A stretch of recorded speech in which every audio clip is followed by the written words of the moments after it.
네이버에 윤석열 키워드를 쳐서 관련도 순으로 기사를 보면 8페이지까지 윤 대통령에 대한 비판과 비난 기사로 도배가 되어 있다.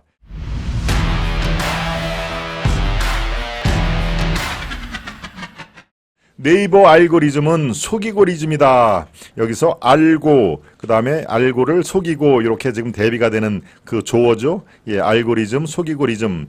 예, 알고리즘 하면은 뭐가 떠오릅니까? 알고리즘은 예, 보이지 않는 손이라고 생각하면 됩니다.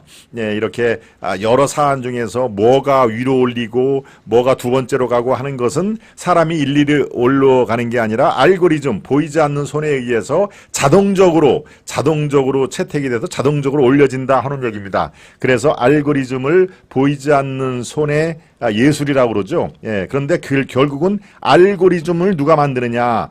결국은 알고리즘도 사람의 손에 의해서 알고리즘이 이렇게 디자인이 되는 거니까요. 예, 이게 네이버에서 우리는 관계없어요. 알고리즘이 다 알아서 하는 거니까 우리 보고 뭐라고 그러지 마세요라고 하지만 그 알고리즘도 네이버의 직원에 의해서 디자인이 되고 설계가 되는 거기 때문에 네이버의 의중이 반영이 될 수밖에 없다라고 얘기를 하는데요. 예, 네이버의 알고리즘은 알고 보면 속이고리즘이다라고 얘기를 하는 어제 뭡니까? 예, 국민의힘의 발표가 있었습니다. 발표 원내 대책회의에서 원내 대책회의면은 굉장히 중요한 사안이죠. 여기에 국민의힘 박대출 정책위원장이 이런 얘기를 한 겁니다. 편향된 네이버가 알고리즘이 아닌 속이고리즘으로 국민들을 기만하고 있다 하는 내용을 얘기를 해서 상당히 어제 아주 술렁술렁거렸죠. 예, 파문이 지금 확산이 되고 있는데요. 예, 이렇게 얘기를 했습니다. 박대출 국힘의 정책위원장입니다. 네이버에서 윤석열을 검색을 한번 해보세요. 검색을 하면 윤 대통령에 대한 비판과 비난 기사가 일색이다. 네, 이제 네이버 뉴스를 정말 전면적으로 개혁을 해야 된다. 이렇게 원내 대책회의에서 윤석열을 검색해 나온 기사들을 인쇄한 종이를 이렇게 들여다보면서 이렇게 기자들에게 얘기를 했습니다. 예, 계속 이렇게 말을 이어갔습니다. 내일이 윤 대통령 취임 1주년인데 네이버에 윤석열 키워드를 쳐서 관련도 순으로 기사를 보면 첫 기사가 한겨레 신문의 기사로 모든 국민을 유죄와 무죄로 나눈 윤석열 검찰 정치 1년이라는 제목이 뜬다. 이어서 경향신문의 안철수 의원 발언으로 시작되는 윤석열 정부 1년에 대한 비판적인 기사로 들어간다. 8페이지까지 윤 대통령에 대한 비판과 비난 기사로 도배가 되어 있다. 라고 아주 실증적으로 자 보세요. 내가 뭐 딴 얘기를 하나. 예, 네이버에 윤석열 딱 치면은 이렇게 비판 기사부터 우르르 먼저 나온다 하는 얘기입니다. 스마트폰으로 보는 버전 뿐만이 아니라 PC 버전도 다 똑같다. 이렇게 취임 1주년이 된 대통령을 향해 비판과 비난 기사로 도배를 하면 이것을 본 국민이 윤 대통령을 객관적으로 본다는 것이 거의 기적에 가까울 것이다. 이런 네이버 포털 뉴스를 더 이상은 방치해서는 절대 안 된다. 이것을 네이버 측에서는 알고리즘이라고 하는데 이 알고리즘을 따지고 보면 속이고리즘이다. 알고 속이고 그렇죠? 네. 네이버 측에서는 우리는 우리하고는 관계가 없어요. 알고리즘이 다 자동적으로 한 거라 관계가 없어라 얘기를 하지만 그 알고리즘을 누가 짰느냐?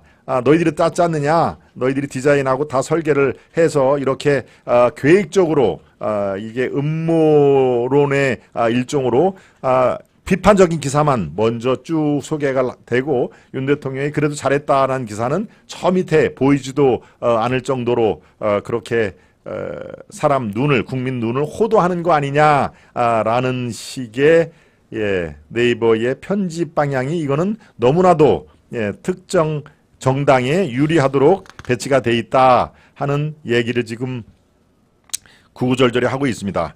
옆에 이철규 사무총장이 이렇게 또 받아쳤네요. 비판 기사는 얼마든지 존중하고 실을 수 있지만 윤석열을 검색하는데 안철수가 나오고 유승민이 나오고 제3자가 비판하는 기사가 관련도 순위에 들어간다는 건 조작에 의하지 않고는 불가능하다. 알고리즘 때문이라고 주장한다면 설계할 때부터 그렇게 나오게끔 설계가 된 것이다. 제가 좀 얘기한 거하고 아주 그 결이 똑같죠. 네. 검색하고자 하는 당사자에 해당하는 기사가 뜨지 않고 비판적 기사만 일관되게 뜨게 만들어 놓은 건지 도대체 납득할 수가 없다. 네이버는 더 이상 방치할 수 없는 괴물이 돼가고 있다. 이것은 이철규 사무총장이 바로 원내대책회의에서 나온 얘기입니다. 예, 사안이 이 정도 되면은 참 여러분들 생각에도 심각하다 못해 이거는 정말 대국민 사기극이라고도 얘기를 할 수가 있는 상황인 것이죠. 네, 이거는 정말 문제가 저희들이 지금 아시아투데이가 네이버 바로 세우기 운동, 네이버 공화국은 반드시 개혁이 돼야 된다라고 하는 것들을 벌써 지금 거의 1년에 가깝죠. 예, 지금 아시아투데이가 네이버 바로 세우기 국민운동 또 민노총 해체, 중앙언론사로는 처음으로 신문 일면에 민노총은 해체돼야 된다라고 하는 그런 그 기사가 중앙언론 일간지에도 이제 공개적으로 나올 정도로 대한민국 언론을 대표해서 이 아시아투데이가 지금 깃발을 올리고 있습니다. 많은 분들이 호응을 해주고 계십니다만은 아직까지 민노총도 꿈쩍하지가 않고 네이버도 꿈쩍하지 않는 그런 단계이기 때문에 여러분들이 조금 더 이렇게 그 힘을 몰아주시기를 바랍니다. 네, 네이버 손봐야 합니다. 하늘채님, 윤영찬이 네이버 전무 출신입니다. 전혜란님, 예, 잘 아시는군요. 예, 윤영찬이 네이버 전무를 하고 또 이 민주당으로 가서 지금 성남의 국회의원인데, 예, 윤영찬은 제 동아일보의 동료 기자였습니다. 예, 같이 저와 기자 생활을 했는데요. 네, 글쎄요, 한 사람은 지금 이 민주당에서 물론 뭐 윤영찬은 비명입니다. 이재명과는 거리가 둔 오히려 이제 같은 동아일보 출신인 이낙연 전 대표 그쪽 라인이죠. 그러니까 친명이 아니라 비명인데, 예, 윤영찬 얘기를 해주셔서 저 옛날 생각이 나네요. 예, 저 윤영찬은 제 대학으로는 제 1년 아래입니다만은, 예, 신문사의 동료처럼, 예, 지내고 있습니다. 예, 재선까지 하고 다 은퇴시켜야 할 의원이 너무 많습니다. 루카님, 네. 전혜란님 맞습니다. 네. 네 번째 이슈까지 네이버 알고리즘은 속이고 리즘이다 하는 말씀까지 해드렸고요. 네, 그렇군요. 예, 여러분들께서 그래도 틈이 나는 대로 저희 그 후원 계좌에 꾸준하게 이렇게 관심을 가져주시는데요.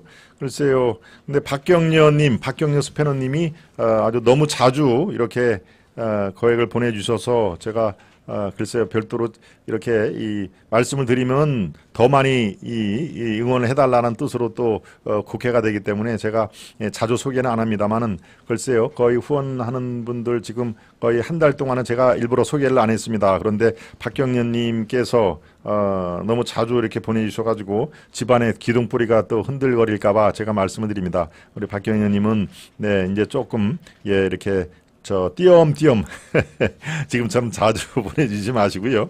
예, 제일 최근에 최옥자님도 소중한 정성, 예, 감사드립니다. 김동섭님, 예, 가끔씩 이렇게 이 좋은 메시지를 보내주신 김동섭님도 예, 이번 주에 보내주셨고요. 네, 포레스트님, 박경련님은 예, 너무 자주 보내주시면은 예, 제가 오히려 예, 부담스럽습니다.